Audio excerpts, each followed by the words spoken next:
প্রত্যেকে জানি যে আল্লাহ রাব্বুল আলামিন নেক বান্দাদেরকে যদি এই কারামত দিয়ে থাকেন, তাহলে হুজুর গাউসুস সাকালাই শেখ আব্দুল কাদের জিলানীকে রব্বুল আলামিন আল্লাহ তাবারক ওয়া তাআলা কত কারামত দান করেছে। কিতাবের মধ্যে শত শত কারামত হুজুর গাউসুস সাকালাইনের বয়ান করা হয়েছে।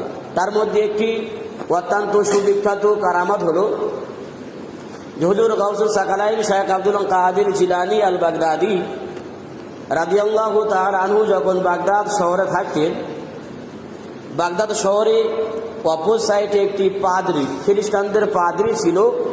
সে বলে বেড়াতো এলাকামায় যে হযরত মুহাম্মদ মুস্তাফা সাল্লাল্লাহু আলাইহি ওয়াসাল্লামের থেকে আমাদের নবী হযরতে সাইয়্যিদানা ঈসা আলাইহিস সালাম উত্তম।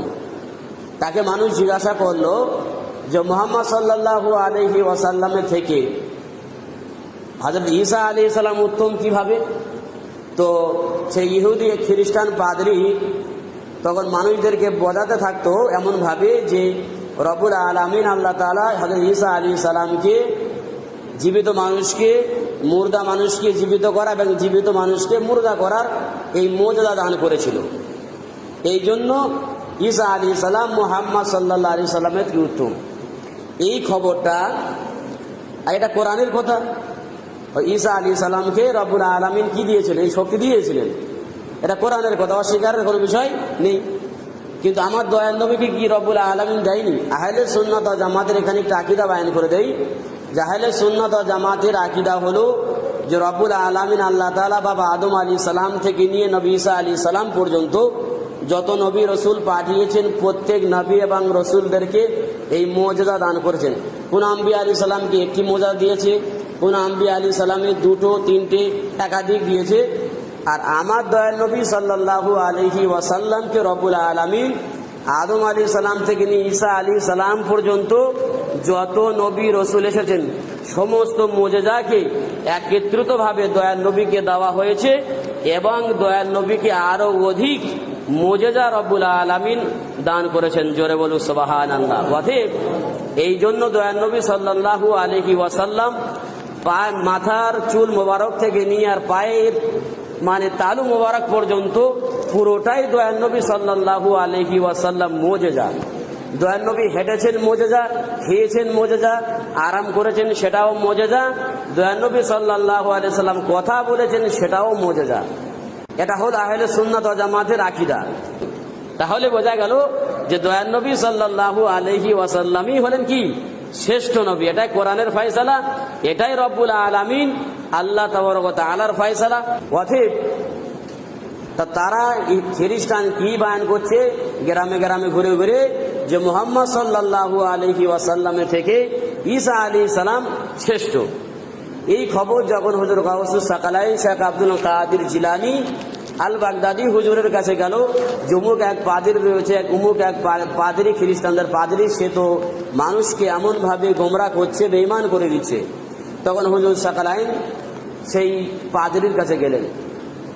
হুজুর তাকে গিয়ে বললেন যে তুমি কিভাবে বলছো যে ঈসা আলাইহিস সালাম মুহাম্মদ সাল্লাল্লাহু আলাইহি ওয়াসাল্লামের থেকে উত্তম? কিভাবে বলছো?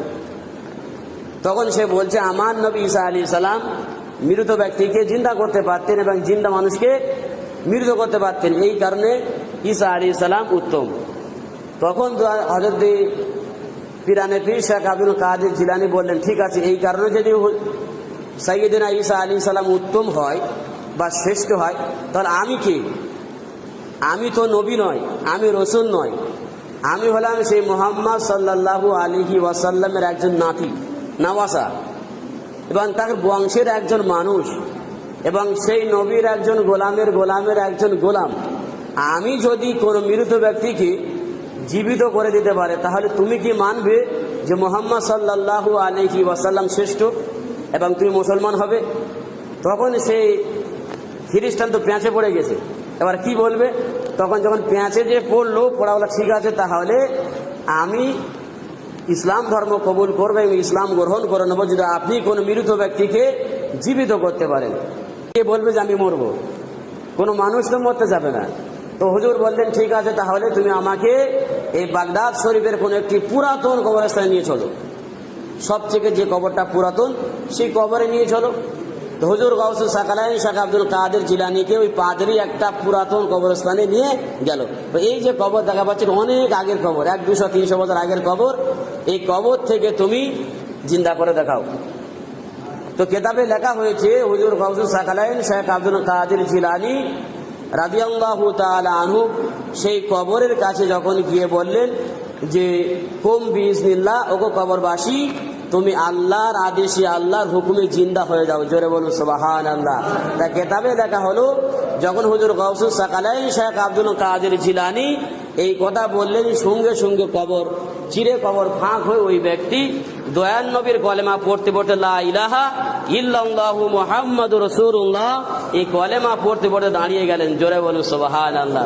তখন ওই ইহুদি বুঝতে পারলো, ওই খ্রিস্টান বুঝতে পারলো যে দয়াল নবী সাল্লাল্লাহু আলাইহি ওয়াসাল্লামের একজন উম্মতের যদি এই ক্ষমতা হয়, দয়াল নবী সাল্লাল্লাহু আলাইহি ওয়াসাল্লামের একজন অনুসারীর যদি এই ক্ষমতা হয়, তাহলে যাকে অনুসরণ করছে এনারা অর্থাৎ দয়াল নবী সাল্লাল্লাহু আলাইহি ওয়াসাল্লাম, তাকে রব্বুল আলামিন আল্লাহ তাবারক ওয়া তাআলা কত ক্ষমতা দান করেছেন। তাহলে বোঝা গেল যে দয়াল নবী সাল্লাল্লাহু আলাইহি ওয়াসাল্লামই হলেন কি শ্রেষ্ঠ নবী। এটাই কোরআনের ফয়সালা, এটাই রব্বুল আলামিন আল্লাহ তাবারক ওয়া তাআলার ফয়সালা,